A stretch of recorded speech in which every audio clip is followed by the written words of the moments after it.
আমি বোধহয় আগেও বলেছি আপনাদের কাছে যে ওরা স্বচ্ছ নিয়োগ করতে চায় না, স্বচ্ছ নিয়োগ করার মতো ওদের সাধ্য নেই, ওরা আকণ্ঠ দেনায় ডুবে আছে। এই দেনা থেকে বাঁচবার কোনো উপায় নেই। ওই যারা এই সমস্ত ভাতা পেয়ে উল্লসিত হচ্ছেন তাদের ঘাড় ভেঙে এই দেনার টাকাটা আদায় হবে। বরং যারা রাস্তায় আছেন তাদের এইটাই আওয়াজ তুলতে হবে যে আমাদের শিক্ষা জগৎ কি মেধা ভিত্তিক নিয়োগ হবে, না আমাদের শিক্ষা জগতে দুর্নীতি প্রক্রিয়ার নিয়োগ হবে। আজকে এই আওয়াজটাই ৩২,০০০-এর ক্ষেত্রেও আপনি একই কথা বলছেন যে পুরো প্যানেলটাই বাতিল হওয়া, পুরোটাই বাতিল হওয়া উচিত। তারপরেও তো মুখ্যমন্ত্রী বলবেন যে আপনার জন্যই চাকরি বলুন না, তো মুখ্যমন্ত্রী আমার পক্ষে প্রশংসা করলে তাই আমি ভাববো আমি শেষ হয়ে গেছি। এই মুহূর্তে দাঁড়িয়ে আবারও যারা এই চাকরি পরীক্ষা দিয়েছে তারা আবারও রাজপথে আন্দোলনে, বিকাশ ভবন অভিযান আবারও হচ্ছে এবং তাদের যে দাবি, কেউ ৫৭ পেয়েছে, কেউ ৫৮ পেয়েছে, কেউ ৬০ পেয়েছে, কিন্তু তাও তাদের লিস্টে নাম আসেনি, কারণ ওই যে কাট অফ মার্কস সেটা ৭৫। তাদের যদি একাডেমিক মার্কসও তারা পায় তাহলেও তারা অংশগ্রহণ করতে পারবেন না। কি বলবেন, এই নিয়ে তো মামলাও হয়েছে। গোটা পশ্চিমবঙ্গের শিক্ষিত সুস্থ চিন্তার মানুষের রাস্তায় নামা উচিত। ছাত্ররা নেমেছেন, ঠিক কাজ করেছেন, তাদের উচিত শুধু তারা নন, পরিবার, বন্ধু বান্ধব সকলকে নিয়ে রাস্তায় নামা। পশ্চিমবঙ্গের মেধা জগতে এইরকম কেলেঙ্কারি এবং পশ্চিমবঙ্গের যে অতীত ঐতিহ্য সুনাম ছিল সেটাকে যেভাবে নষ্ট করেছে মমতা, এর থেকে উদ্ধার করার একটা মাত্র রাস্তা হচ্ছে পথে নেমে আন্দোলন করা। এবং এই যারা এখন পথে নেমে আন্দোলন করছে তারা যেটা দাবি করছে যে এতটা মেধা সম্পন্ন হওয়ার পরেও, ফুল মার্কস পাওয়ার পরেও তাদেরকে কেন লিস্টে দেওয়া হলো না? আমি তো এই নিয়ে তো মামলা করেছি, এটা তো আমাদের বক্তব্য যে বিধি তারা করেছেন সেই বিধিটাই হচ্ছে মূলগতভাবে বৈষম্যমূলক এবং এই বিধি করা হয়েছে মেধাকে উপেক্ষা করার জন্য এবং যাদের চাকরি দুর্নীতির কারণে গিয়েছে তাদের বহাল করার জন্য। এটা পশ্চিমবঙ্গবাসীকে বুঝতে হবে। এটা শুধুমাত্র কিছু ছেলের তাদের চাকরি পাচ্ছে না বলে বিক্ষোভ তা নয়। আমি আবারও বলছি, গোটা পশ্চিমবঙ্গে যারা পশ্চিমবঙ্গের ঐতিহ্যকে ভালোবাসে তাদের সব কাজ ফেলে রাস্তায় নামা উচিত। তা না হলে আমাদের প্রজন্মের পর প্রজন্ম ধ্বংস হয়ে যাবে। আমরা আগে গোবলয়ের দিকে আঙুল তুলতাম, এখন গোবলয় আমাদের দিকে আঙুল তুলছে। সুতরাং যদি আমরা একেবারে গোবলয়ের মতো গোয়াবৃত না হতে চাই তাহলে আমাদের রাস্তায় নামতে হবে এই কলঙ্ক মোচনের জন্য। এই যারা প্রতিবাদ করছে তারা বলছেন যে এটা যদি ভোটের সময় হয়, যদি ৫ লক্ষের সিটে বলা হয় যে ৫,১০,০০০ ভোট পেতে হবে, তখন অভিষেক বন্দ্যোপাধ্যায়, মমতা বন্দ্যোপাধ্যায় কি করবে?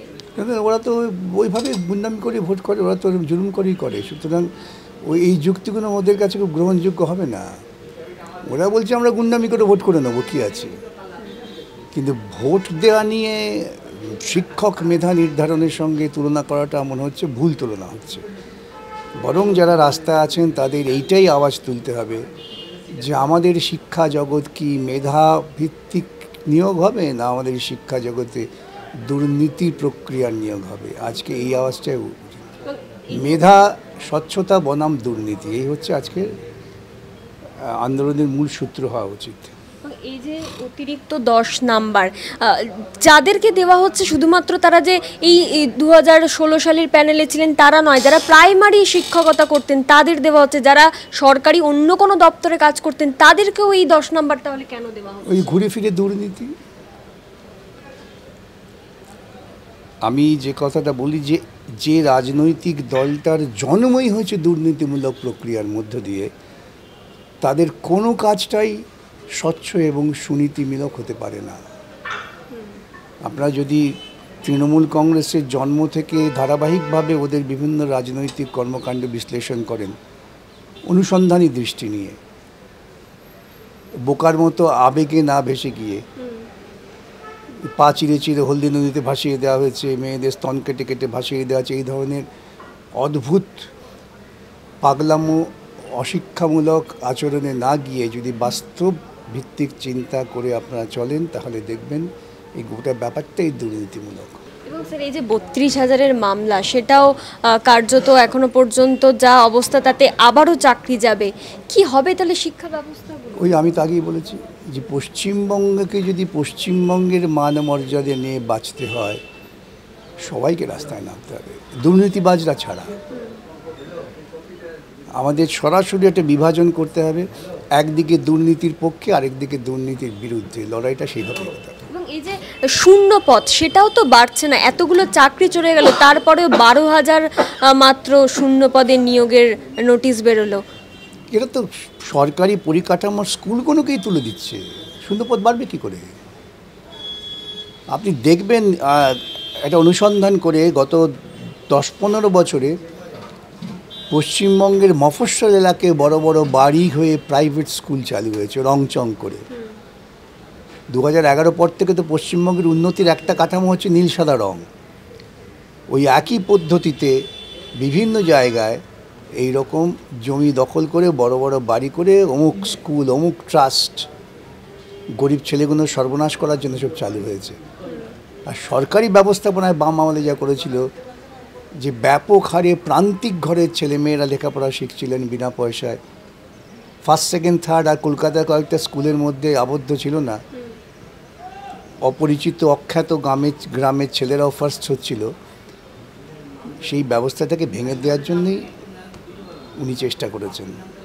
32,000-এর ক্ষেত্রে এর আগে যখন প্রাক্তন বিচারপতি অভিজিৎ গাঙ্গুলি ছিল, তিনি এই 32,000টাকে বলেছেন, কিন্তু তারপরে বর্তমানে দেখা যাচ্ছে যে যখনই শুনানি হচ্ছে তখন বলা হচ্ছে যে মাত্র 360টি পদে দুর্নীতি হয়েছে। না, তারা বলছেন সিবিআই 360 জনকে, তার মানে সিবিআই হচ্ছে সরাসরি দুর্নীতিগ্রস্ত যাদের কাছে টাকা পয়সা নিয়েছে খুঁজে পেয়েছেন। কিন্তু আমাদের বক্তব্য গোটা প্রক্রিয়াটাই তো দুর্নীতিগ্রস্ত। সুপ্রিম কোর্টে এসএসসির মামলা একথাই বলেছেন যে সরাসরি দুর্নীতি করেছেন যারা একেবারে বাঁচতে পারছেন না, সিবিআই রিপোর্টে বলেছে। আর যাদের সিবিআই রিপোর্টে বলেন তাদের চাকরিও গেছে, কেন? সেটা সংবিধান বিরোধী হয়েছিল বলে। এবং নিয়োগটা করিয়েছিল কালীঘাটের একটি কোম্পানি, এস বসুরাই অ্যান্ড কোম্পানি। তবে সুতরাং এটাও কি সম্ভব? এটাই তো বিচার্য বিষয়। এবং যারা বলছেন যে 360 জন, তারা নিজেদের বিপদটা ডেকে আনলেন।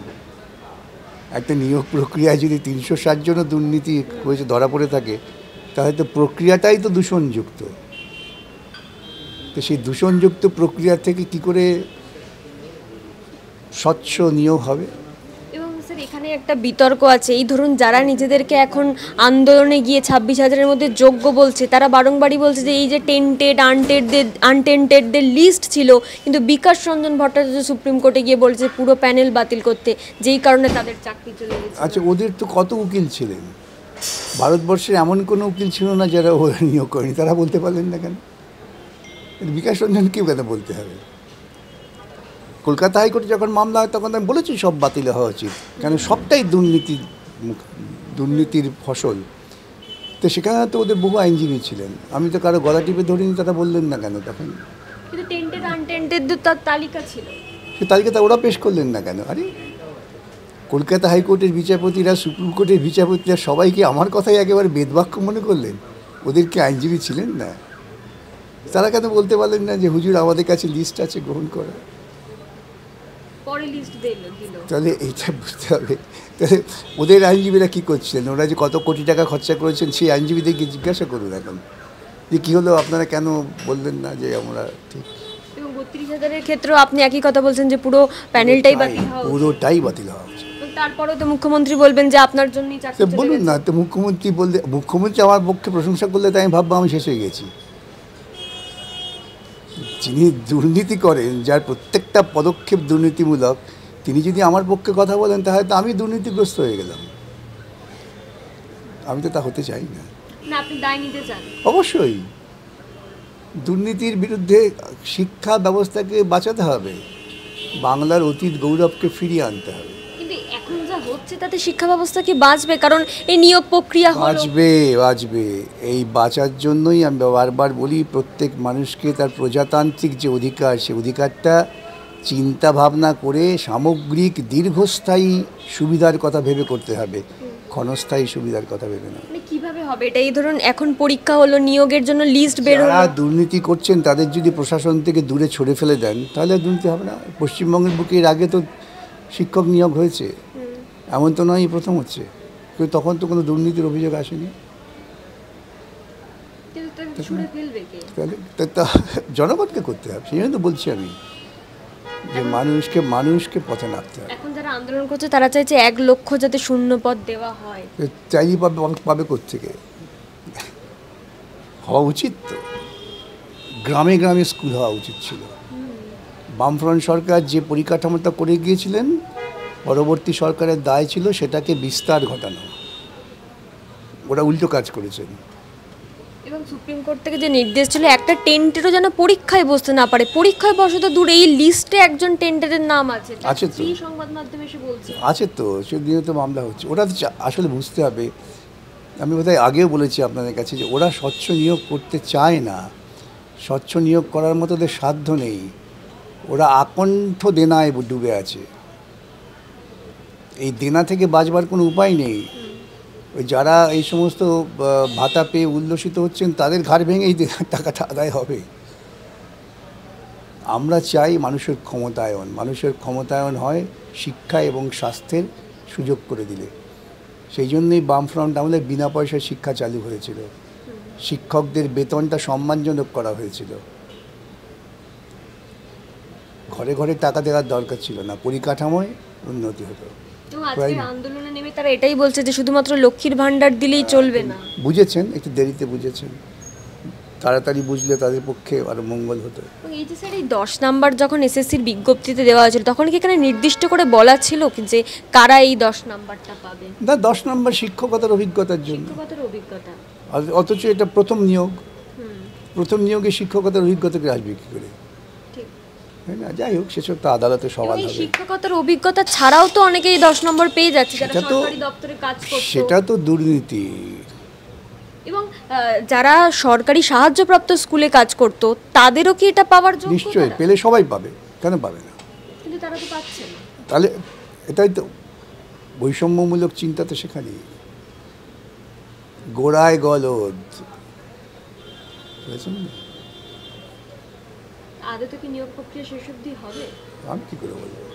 সুপ্রিম কোর্টের তো নির্দেশ আছে। এই দুর্নীতিগ্রস্ত লোকেদের প্রশাসন থেকে সরিয়ে দিন, দেখবেন সব নিয়োগ প্রক্রিয়া নিয়ম মতো হচ্ছে। কিন্তু সুপ্রিম কোর্টের তো নির্দেশ যে নিয়োগ করতে হবে, কিন্তু এভাবে যদি একের পর এক সুপ্রিম কোর্ট কি বলেছে যে নিয়োগটা বেআইনিভাবে করতে হবে? সুপ্রিম কোর্ট তো ন্যূনতমভাবে আশা করে একটা নির্বাচিত সরকার সৎভাবে কাজ করবে। সুপ্রিম কোর্ট বলেছে তুমি নিয়োগ প্রক্রিয়া দ্রুত সম্পন্ন করো, তার মানে কি তুমি দ্রুত চুরি করো?